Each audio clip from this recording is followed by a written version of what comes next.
Embark on a journey through the legendary tale of Hugh Glass, a man whose life was a testament to resilience in the face of peril. From engaging in piracy on the high seas to enduring a brutal bear attack, Hugh Glass's story unfolds with each turn, illuminating the unwavering human spirit.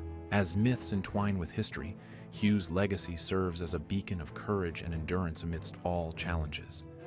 The tale unfolds in the early 1830s, where legend has it that a man, rumored to have forsaken his family, ventured into the life of a sea captain along the Texan coastline. In 1816, pirates led by the notorious Jean Lafitte brought his vessel to ruin. Confronted with a dire ultimatum, join the buccaneers or meet a gruesome demise, he opted for survival, spending the following years immersed in a life of plunder and violence under Lafitte's command. Seizing an opportunity in 1818, he left the pirate life and set out on a perilous journey with his companion from Galveston Island to mainland Texas. Their path led them through treacherous territories inhabited by hostile Native American tribes, like the cannibalistic Kennewa along the Texas coast. Pressing onward, they navigated through Comanche and Kiowa lands, narrowly escaping capture, until fate intervened in the form of the Pawn in present-day Kansas.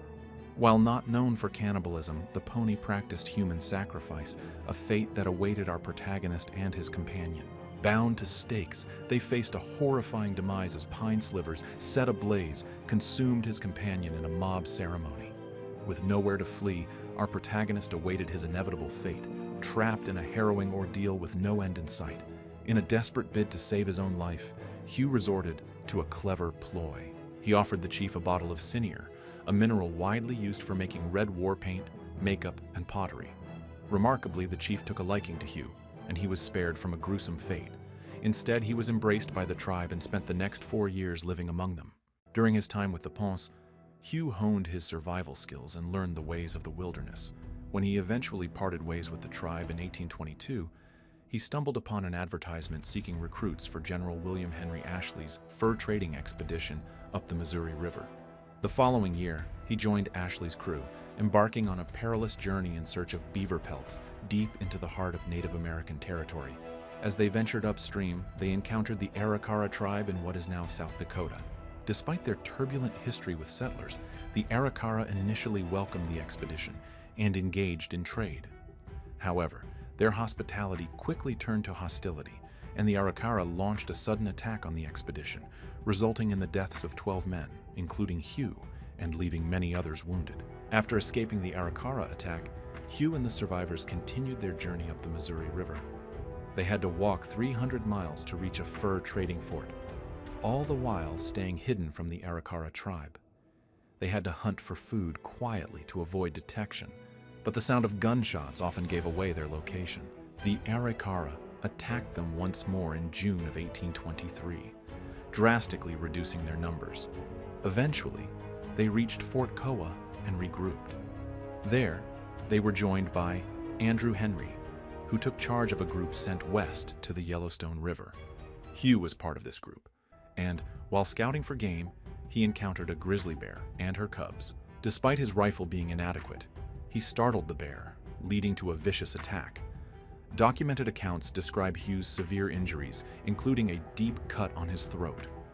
Whether he fought the bear alone or with the help of others remains unclear, but the attack left him in critical condition, with his breath visibly escaping through his throat wound. Hugh's injuries were severe, with deep wounds across his body, including his scalp and back. His condition was dire, worsened by the remote location, with no nearby settlements. Despite being conscious, Hugh struggled to speak, and his labored breathing indicated the seriousness of his injuries. Surprisingly, Hugh managed to survive the first night and several days afterward, but it was clear to the others that his time was limited.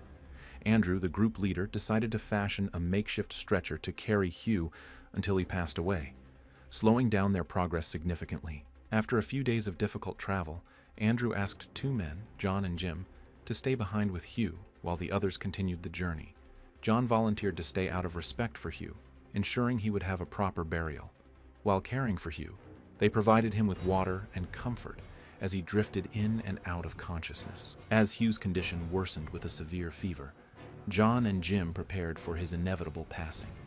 In one version of the story, they gathered Hugh's belongings and continued their journey. believing their duty was fulfilled. Another account suggests that Arikara warriors attacked them, forcing them to flee with Hugh's rifle. Regardless of the version, Hugh heard their words as they left, aware that they were essentially abandoning him. His determination to survive seemed to strengthen after his fever broke, and he became more alert. He remained fixated on retrieving the sentimental rifle that John and Jim had taken, despite his dire condition. Surveying his injuries, he was horrified to find them infected and infested with maggots. Surprisingly, though unsettling, the maggots could aid in healing by consuming infected tissue. Rather than attempt to clean the wounds, Hugh left them as they were. Nearby, he found buffalo berry bush berries, which he mashed into a paste and consumed with spring water. A few days later, a rattlesnake approached him, prompting Hugh to strike it with a rock and eat it raw, after removing its venomous head. As Hugh's health gradually improved, he realized he needed a plan to return to Fort Kawa, over 200 miles away. In one account, he set his broken leg and crawled most of the way, eventually managing to stand and limp the rest of the journey over 6 weeks. Another version suggests he dragged himself through the forest, resorting to any means necessary to survive, even confronting wolves over a buffalo carcass. Equipped with strips of dried meat for sustenance, Hugh embarked on his journey, intent on catching up with the Ashley party. Along the way, he was discovered by members of the Sioux tribe, who tended to his needs and eventually escorted him to Fort Kawa. Once healed and rested, Hugh outfitted himself with clothes and a rifle, ready to confront John and Jim for what he perceived as betrayal. Before venturing out, Hugh encountered French-Canadian fur traders headed to the Yellowstone, where he believed he would find John and Jim. Joining forces with them, they paddled upstream for 6 weeks, until they were ambushed by the Arikara. In the chaos, Hugh managed to escape, perhaps due to his position away from the riverbank during the attack. Once again alone in the wilderness, Hugh remained undeterred, pushing forward despite the harsh winter conditions. On New Year's Eve, he stumbled upon his party at the confluence of the Big Horn and Yellowstone rivers. John and Jim had told his comrades he was dead, so his unexpected appearance stunned them. However, Hugh's demeanor upon reuniting suggested he harbored no intentions of reconciliation. Determined to confront John and Jim, Hugh sought them out within the expedition, learning that John had left to join the army. Hugh confronted Jim, who remained with the party. However, upon seeing Jim's remorseful demeanor and realizing his youth and vulnerability, Hugh chose to spare his life, albeit with a stern reprimand. After reconciling with Jim, Hugh resumed his role in the expedition. In early March, Andrew tasked him and 4 others with delivering mail to Fort Arkansas, before continuing on to St. Louis to update the expedition's financiers on their whereabouts. During their journey, Hugh utilized buffalo bones to construct bull boats for faster travel along the river. Once the boats were ready, they set out on the northern Platte River, covering significant distances more efficiently. They encountered a village where the tribe's hostility interrupted their progress. In the chaos, 2 of Hugh's companions lost their lives. Hugh, along with the remaining survivors, narrowly escaped by jumping into the river. Unfortunately, in the chaos, Hugh lost the rifle he had acquired from Fort Kawa. Alone and unarmed once more, Hugh continued his journey, trekking another 400 miles to Fort Atkinson.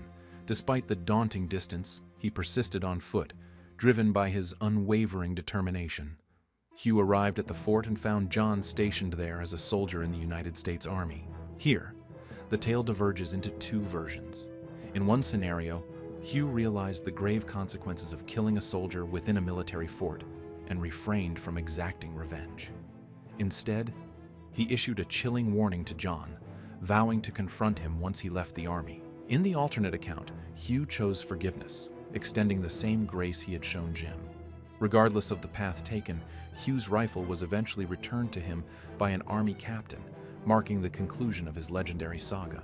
The final chapter of Hugh Glass's life unfolded in 1833 during a fur trading expedition, where he met his demise at the hands of the Arikara tribe.